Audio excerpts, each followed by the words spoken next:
We are Feedback. We're so happy to be here, and we're looking forward to show you a little overview of our startup. You all know Parkinson's disease. You all know the tremors that come with it, but many people do not know the walking problems that come with it. I just know them since my grandpa has been diagnosed with Parkinson's 3 years ago. Here you can see the problems that he faces.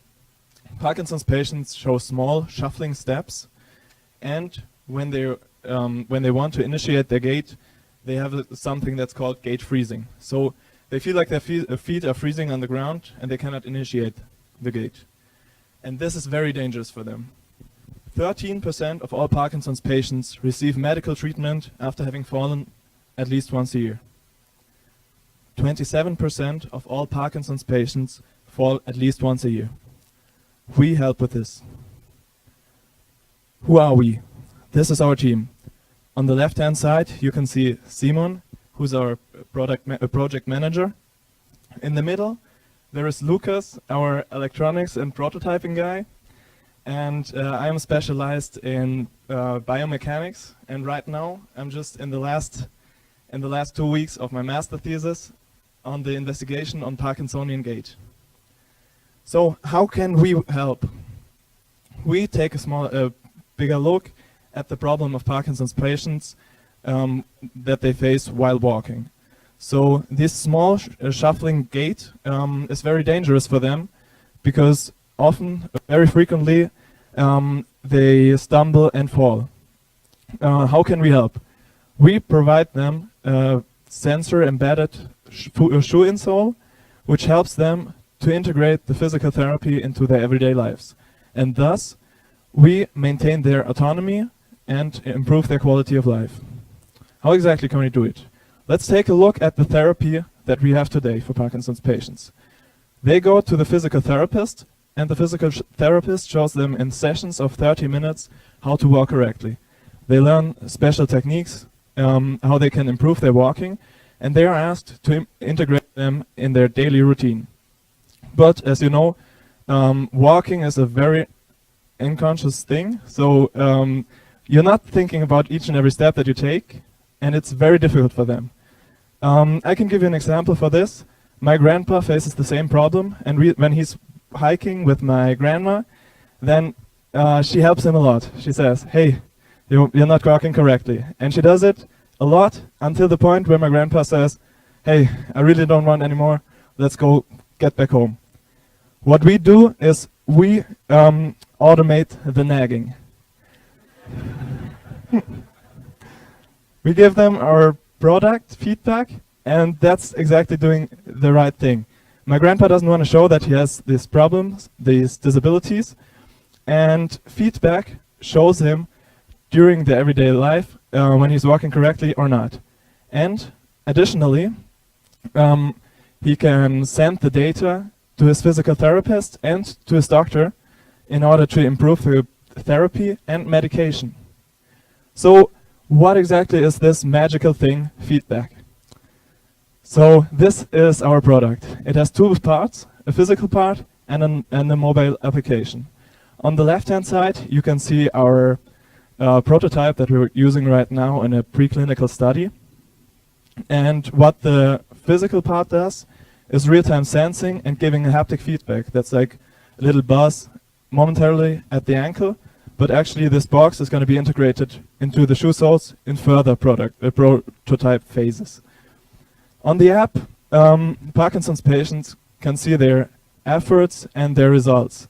So they have the statistics that later on can be sent to the doctor and the physical therapist. So this is how our product looks like. Who are our customers and how we're going to get to them? This is something that my colleague Simon will explain to you. All right, so let's imagine Tom. Tom's 60 years old, just got diagnosed with Parkinson's a few months ago. He's physically active and he likes to maintain that. And he also likes to maintain his autonomy. So what can he do? What are his options right now on the market? He can get like a walking stick, which really shows everyone that he has a disability of some kind. He could also get a walker, which is even worse in that sense. And he can get devices, for example, like MyGait, which is something you put on your knee and your ankle, and it actually electrostimulates the muscles, that is also a possibility. But the thing is, apart from the stick, these devices are really expensive. The electrostimulating thing even costs around $6,000. So what we do is we offer a device for a retail price of $400. And we sell it as a training device. It's not a medical device completely. It's a training device, because what we want to do is we want to keep people moving. We want to help them stay active, because there are studies showing definite results when staying active, that Parkinson's, that the progression of the disease will be slowed down. So how many TOMs are there? We're looking at the market in Germany, because we are from Germany. And in Germany alone, there's around 265,000 Parkinson's patients. And more than 90% of them are in the stage of their disease where they can still walk on their own, but they need like some assistance. They need, for example, the walker or the stick. So these are the more than 90%, the 250,000 we are addressing. That makes up a total market of around $100 million in Germany alone. The number of Parkinson's patients in the world is actually around 4 million right now, but it's expected to double up until 2030 because of people getting older and the possibility to live longer with the disease of Parkinson. So our financial plan, just to give you a small overview, as Patrick mentioned, we already have started a preclinical study a few weeks ago. We plan to have a follow-up study at the beginning of next year, and we also have plans for filing our patent in the next 2 months. In 2020, we will be at the prototype stage of around the 4th or 5th prototype generation, which will be the generation we will use for certification, and a few months later for the market entry. We expect to reach the break-even point in 2021, at the end of 2021. So what comes after that? We address the market of Parkinson's because it's a really specific market, and we know the Parkinson's patients because we've talked a lot with them. But there's also other possibilities to use our product.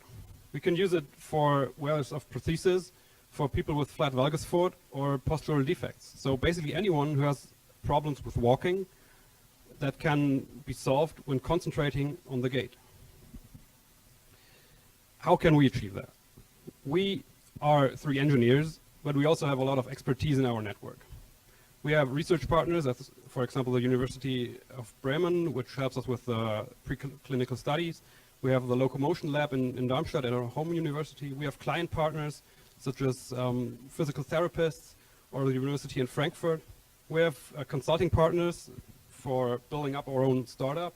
And we have also met people here, the team from Grace you heard this morning, and we've already talked with them for further cooperation. So I'll hand it back to Patrick for a quick wrap-up. So after having received all this information on Parkinson's disease and on our product, we would like to give you a few things to take home with you. We are a team of 3 engineers with expertise just in the right places to do the product development. With our big network and community, we have the possibility to target our product development right into the market. We have a big market opportunity and great opportunities to grow. If we consider the potential for growth, then we can cover up to 20% of the world's population. By using our device, we can help the elderly to go digital. They can use a mobile application in order to fight the disease. And last but not least, we improve lives, not only those of the Parkinson's patients, but also of their family and loved ones. At the end of it all, I would like to thank a lot our host company Osmo for helping us. We keep Parkinson's patients moving. Thank you.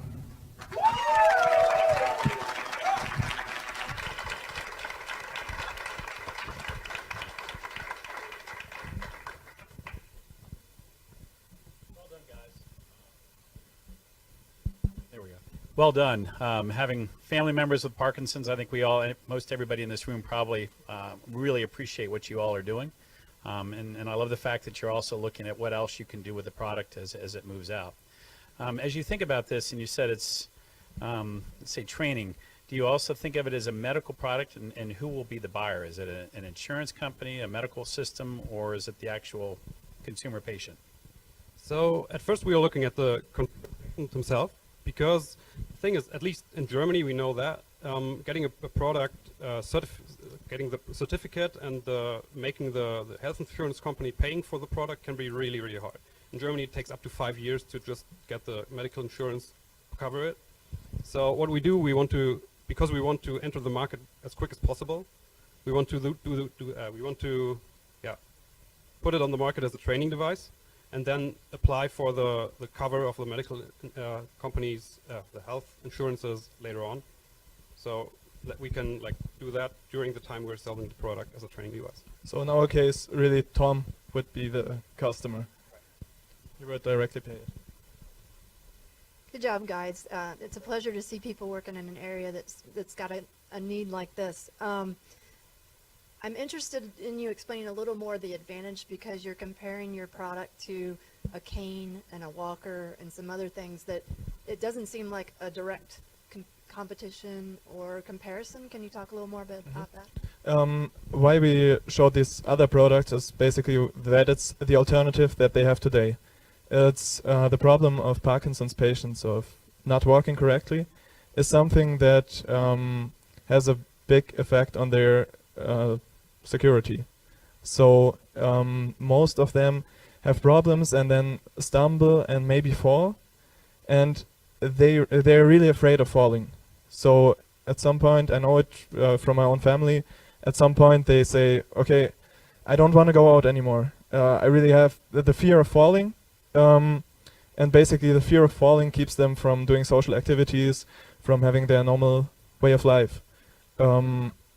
So what we do, we help them to themselves remain the right gait. So they have the capacity to do it, but they don't have the concentration. So we help them with the concentration part, and they are actually able to get used to walking in the right way. Jonathan, do we have an audience question? We do. Excellent. The first question was, what kind of data is sent to the physical therapist, and are there implications with regard to data privacy around that? Okay, so the data sending part is actually, it's optional. You don't have to send the data to the physical therapist. It's just that because we measure the data, we thought we can use it in a better way as well. And actually, the data going to the physical therapist is way more detailed than the one going to the patient himself. Like, the patient only needs feedback to know, was this day a good day? Was it a bad day? How many of my steps were good? How much did I walk? But the physical therapist can really use it to see, for example, how's the progress going? How can we adapt and individualize the therapy? Also, the doctors can use it to individualize the medication, because that's also a big problem when we talk to doctors, that the medication is just done by trial and error, see if it works or not. And if they have real data to rely on, that really would help them to individualize the medication and the program. Yeah. So talk a little bit about the smartphone app that the user gets the feedback. Is that connected via Bluetooth, or is the data in the cloud and then that's coming back to the device? Yeah. Okay, yeah, so the data is sent there via Bluetooth. In the current prototype, it's sent there in real time, but in later stages, it will be stored in the shoe insole itself and will send the data to the smartphone when it's in the charging station. So we don't have to have a Bluetooth connection running all the time. We do need to have that right now, but not in later stages. We have plans to change that. Thank you. So quick question. I know that we're looking at submitting patents. Can you just give us a flavor of what you think the differentiation is that you're going to be able to protect your market with in the patent? Not explicit, but high level. Yeah, so basically we use sensors that you can buy anywhere on the market. Basically, important points in the patent will be the sensor placement and the way we treat the data, we process the data. So it's one of the most important parts, technically speaking, is the detection of wrong steps. And this is what we want to have inside of our patent. A quick one and then follow on. Does the customer, the user, get real-time feedback when they take a step? So there's some kind of haptic response Yes. they feel live? Okay, thank Yes, you. they do. And then probably broader question to scale, when you think about Tom and what he's going to pay, I don't know how the healthcare system works in Germany. I'm more familiar with the U.S. But we've got like Medicare and the insurance companies pay for things. So it would be like my father has MS, which would be another application actually. He has a wheelchair. He had one of the electronic devices here. And the insurance company paid for all of that. So they'd be looking at $400 versus free to the user. What would you have to do to really go and crack the code with the insurance companies to drive scale and Medicare and that sort of thing? So first we want to use it as a training product, and we're already in contact with Parkinson's clinics, and they say that they also use, for example, smartwatches, fitness watches. So if we can show, we're already running preclinical tests, we're starting as a therapy product, but in the future, if we can show that this kind of therapy training product can actually improve the walking in Parkinson's disease, and we can prove that, then the next step would be to get the medical licensing.